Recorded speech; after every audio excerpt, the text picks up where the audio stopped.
स्वागत है आपको अपने YouTube channel Eklavya study point पे।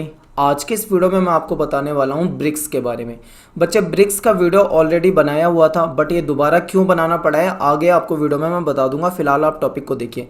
ये चैप्टर तीसरा जो आपका है क्लास 12 पॉलिटिकल साइंस का 2020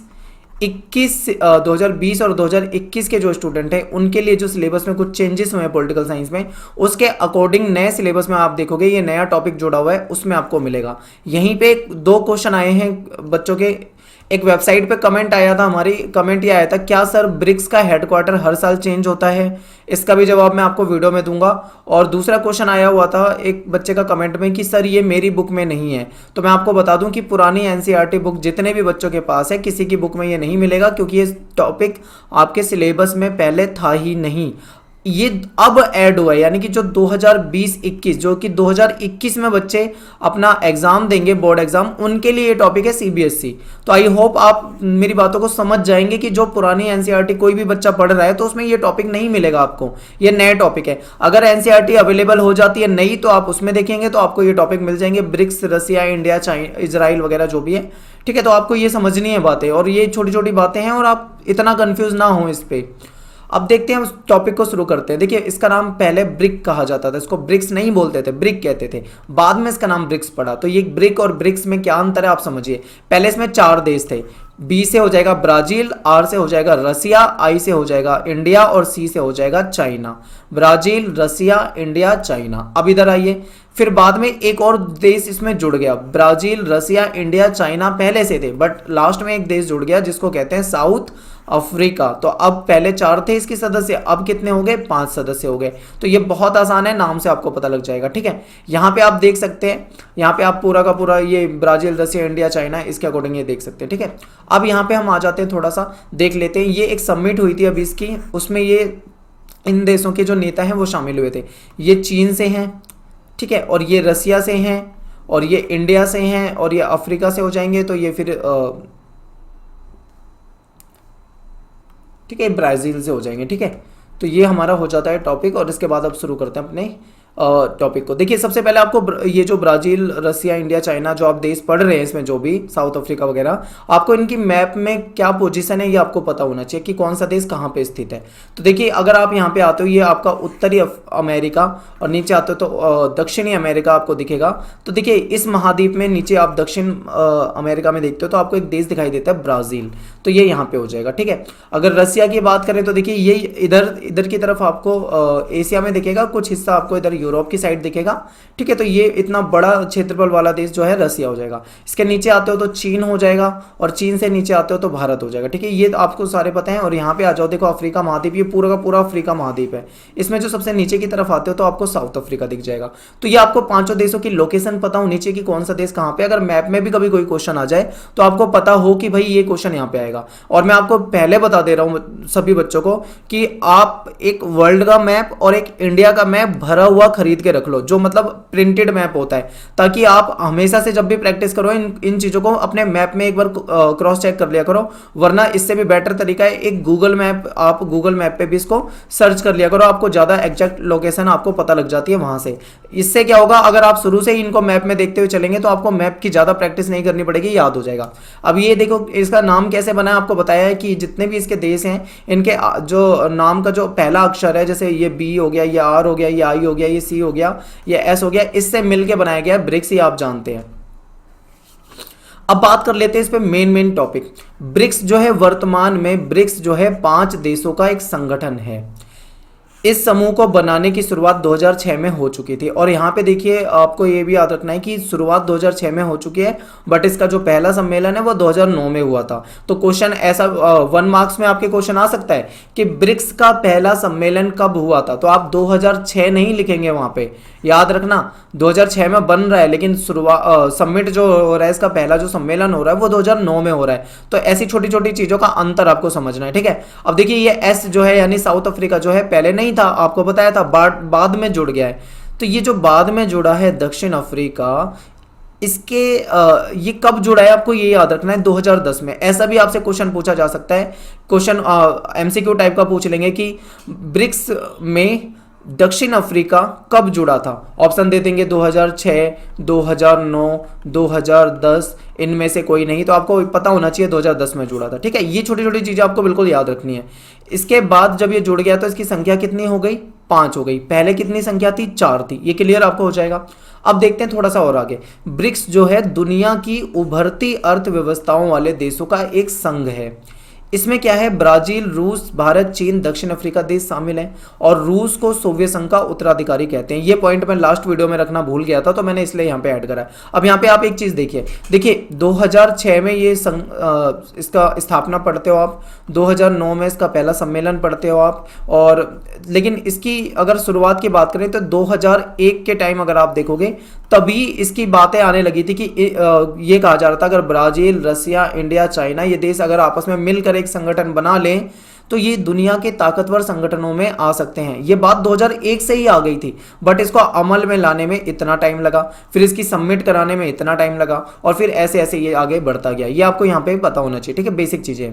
तो ये देखिए रूस जो था पहले जो यूएसएसआर होता था, यानी जो सोवियत संघ होता था, उसमें 15 गणराज्यों को मिलाकर रूस सोवियत संघ बनाया गया था, सॉरी। तो उन 15 गणराज्यों में से एक गणराज्य रूस होता था, और रूस जो था बहुत ही प्रभावशाली देश था इन 15 गणराज्यों में, 15 जो गणराज्य थे। ठीक है, तो ये आपको याद रखना है। लेकिन जब यूएसएसआर खत्म हो गया, सोवियत संघ खत्म हो गया, नष्ट हो गया, तो उसके बाद जो इसकी जो वीटो पावर मिली हुई थी यूएसएसआर को, वो वीटो पावर किसको मिल गई? रूस को मिल गई।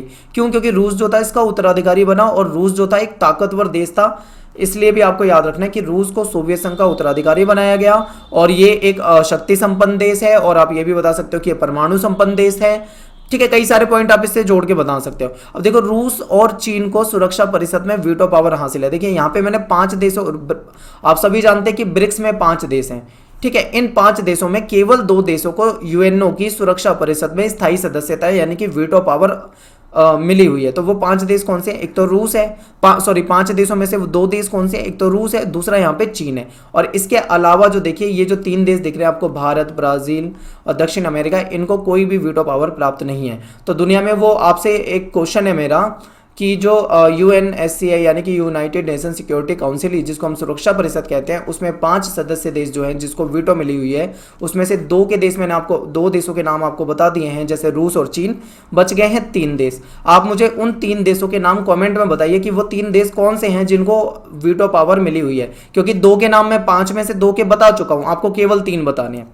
ठीक है, ये आपके लिए पहला क्वेश्चन है आज का, कमेंट में आपको बताना है। अब चलते हैं हम आगे, बहुत इंपॉर्टेंट पॉइंट आपको बताता हूं। ब्रिक्स जो संगठन है इसकी क्या विशेषताएं हैं, बहुत इंपॉर्टेंट है। देखिए ब्रिक्स जो है, आपने यहाँ पे नक्शा अगर आप देखोगे तो आप एक बार मैप में एक चीज देखिए कि ये कितना बड़ा क्षेत्रफल जो है ये घेर रहे हैं।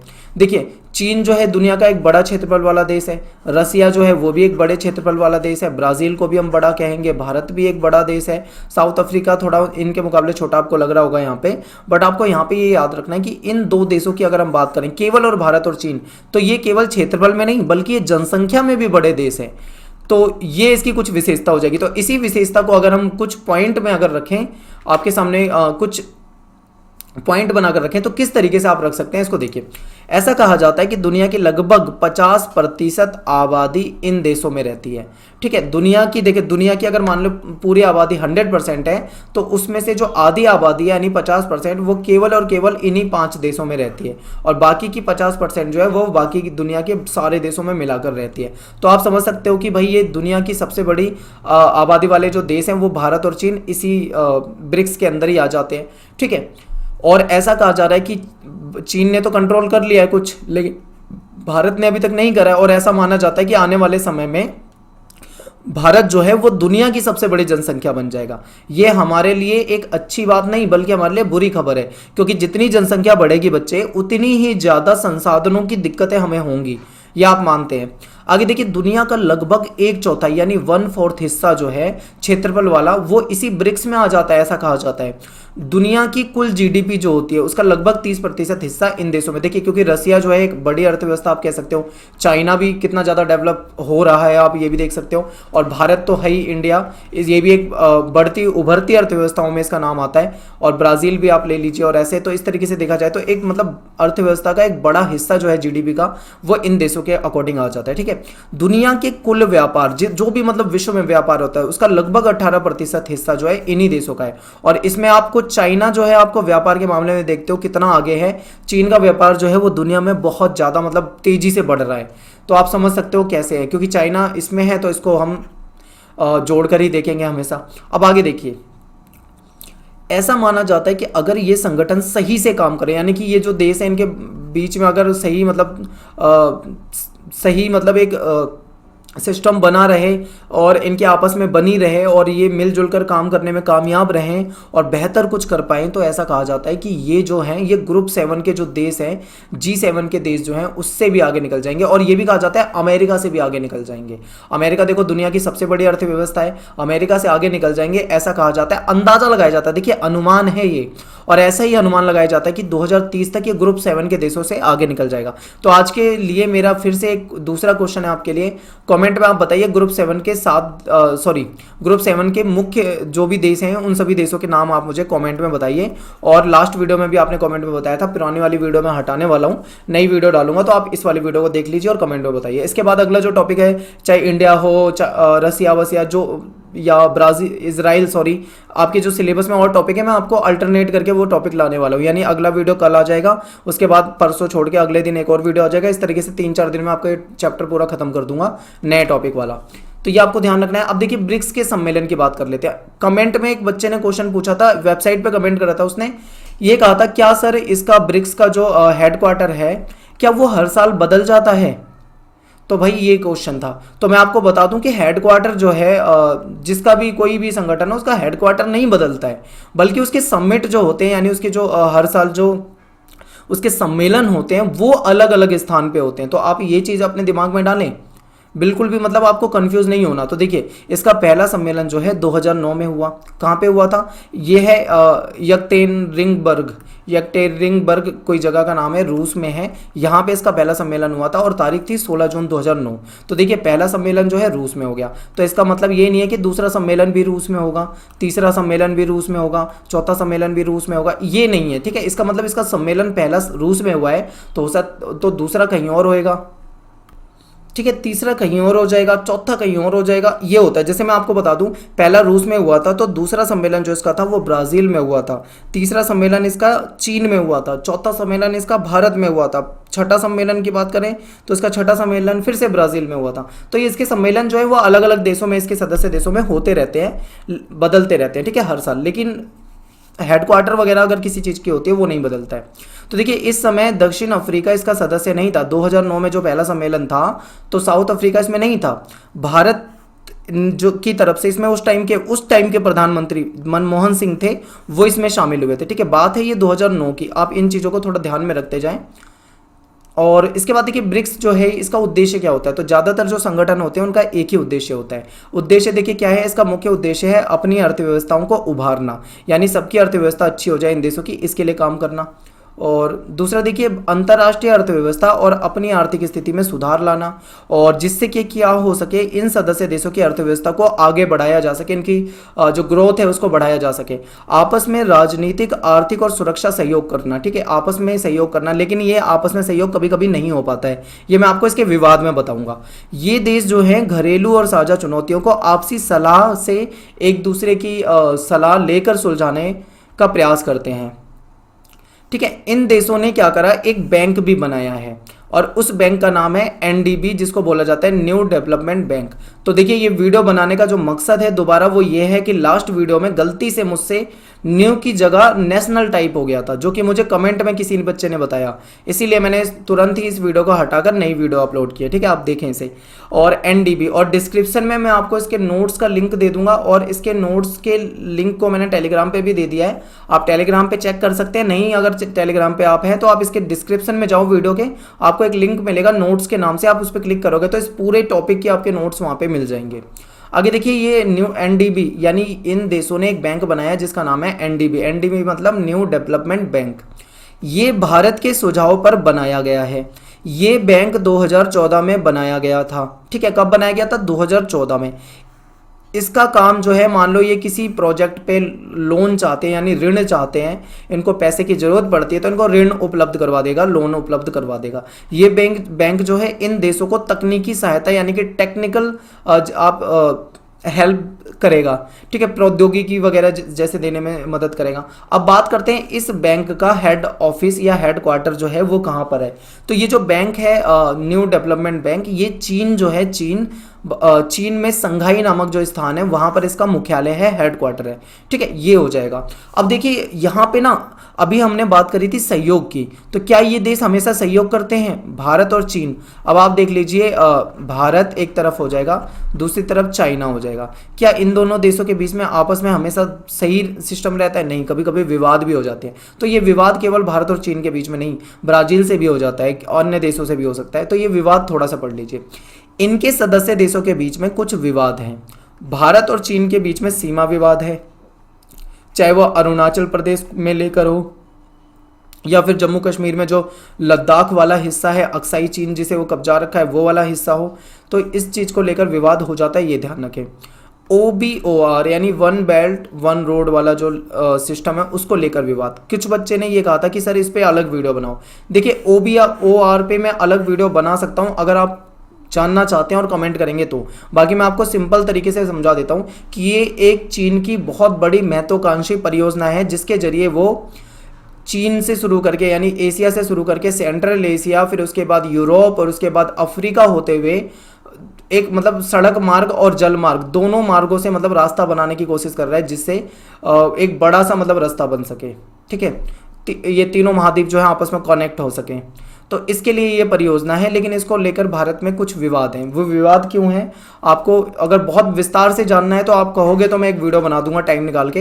हालांकि आपको इतना ज़्यादा जानने की जरूरत नहीं है, मैं आपको शॉर्ट में यहाँ पे समझा देता हूँ, आपके सिलेबस में इतनी बड़ी बातें नहीं होंगी। देखिए OBOR जो है, इसी के तहत एक और प्रोजेक्ट है चीन का। अब आप इस प्रोजेक्ट को सुनो, यही प्रोजेक्ट जो है वो भारत से लेकर विवाद है। उसे कहा जाता है CPEC यानी चाइना पाक इकोनॉमिक कॉरिडोर, कुछ इस तरीके से इसका नाम है। तो देखिए इसमें क्या है, इसमें जैसे भारत में आप देखते हो, आप भारत का जो ऊपर जम्मू कश्मीर के हिस्से को देखते हो, तो यहाँ पे आप देखते हो जो पाकिस्तान ने जो हिस्सा कब्जा रखा है, जो गिलगिट बाल्टिस्तान या फिर जो POK इस तरीके से कुछ आप हिस्सा देखोगे तो है। तो उस ये क्या है, ये प्रोजेक्ट जो है ये उस POK जो पाक अधिकृत कश्मीर कहलाता है POK में चीन क्या कर रहा है, एक मतलब बड़ा प्रोजेक्ट और सड़क मार्ग वगैरह कुछ बनाने का प्रयास कर रहा है, और इसको लेकर भारत को समस्या है। भारत कहता है कि जो POK है, जो पाकिस्तान अधिकृत वाला जो हिस्सा है, जो पाकिस्तान ने कब्जा रखा है, वो पाकिस्तान का नहीं, वो भारत का हिस्सा है। देखिए क्या कहता है भारत कि वो भारत का हिस्सा है, इसलिए वो विवादित स्थल है, और विवाद वाले स्थल पे चीन अपना कोई प्रोजेक्ट नहीं बना सकता है। लेकिन चीन क्या करता है, हमेशा ऐसे ही काम करता है जिससे कि दोनों के बीच में कुछ ना कुछ विवाद बने। तो ये आपको समझ में आ गया होगा OBOR में क्या समस्या हमें आ रही है, इसको लेकर आप यहाँ पे समझ सकते हैं। इसके बाद है चीन और पाकिस्तान की नजदीकियों को लेकर विवाद। चीन और पाकिस्तान जो है बहुत नजदीक आ रहे हैं, और चीन ने पाकिस्तान को, तो देखिए भारत के साथ पाकिस्तान की कैसे मतलब रिलेशन है, ये बहुत अच्छे से आप जानते हो। भारत और पाकिस्तान के बीच में तनातनी रहती है, इसका फायदा कौन उठाता है, चीन उठाता है। चीन क्या करता है, उसको सपोर्ट कर देता है, जो कि मतलब गलत है, ठीक है, ये विवाद वाला मुद्दा आ जाता है, ठीक है। तो ये समझ जाइए कि पाकिस्तान को मदद कर देगा चीन, और इसकी वजह से क्या हो जाती है, हमारे जो रिलेशन है चीन से थोड़े खराब हो जाते हैं। तो ये आपको यहाँ पे समझना है। और देखिए चीन और ब्राज़ील में चीन की जो मुद्रा है उसको लेकर भी कुछ विवाद हो जाते हैं। तो ये सारी चीज़ें आपको यहाँ पे विवाद में समझना है। देखिए ये ब्रिक्स टॉपिक जो है पिछले वीडियो से थोड़ा बड़ा बन गया है, 2-3 मिनट, लेकिन मैंने इसमें आपको एक्स्ट्रा बताने का प्रयास किया, और जो मेरी गलती हुई थी मुझसे नेशनल टाइप हो गया था, वो मैंने उसमें सुधार लिया है। और मैं शुक्रिया कहना चाहता हूँ उस बच्चे का जिसने भी मुझे कॉमेंट करके बताया था। अगर मैं उसकी कॉमेंट नहीं देखता तो ये ऐसे ही चलता रहता, और बाद में मुझे पता लगता तो और ज़्यादा दिक्कत होती है हटाने में, क्योंकि जब ज़्यादा व्यूज़ आते हैं तो वीडियो का हटाने में बहुत ज़्यादा प्रॉब्लम होती है हमें। तो शुक्रिया सभी का, और आप प्लीज़ एक बार डिस्क्रिप्शन में जाके इसके नोट्स को जरूर पढ़ें, और वहाँ से आप नोट डाउन कर सकते हैं। बेसिक सारी चीज़ें आपको वहाँ पे अवेलेबल हो जाएगी। और मिलते हैं अगली वीडियो में। अगला वीडियो जो हमारा आएगा वो फिर रसिया और जो इजराइल वगैरह जो भी आपका टॉपिक है उस पर आने वाला है, और 7 दिन के अंदर आपका ये जो नए टॉपिक है सारे के सारे खत्म कर दूंगा। तो कैसा लगा वीडियो कॉमेंट करके जरूर बताएं। Thanks for watching. जय हिंद, जय भारत।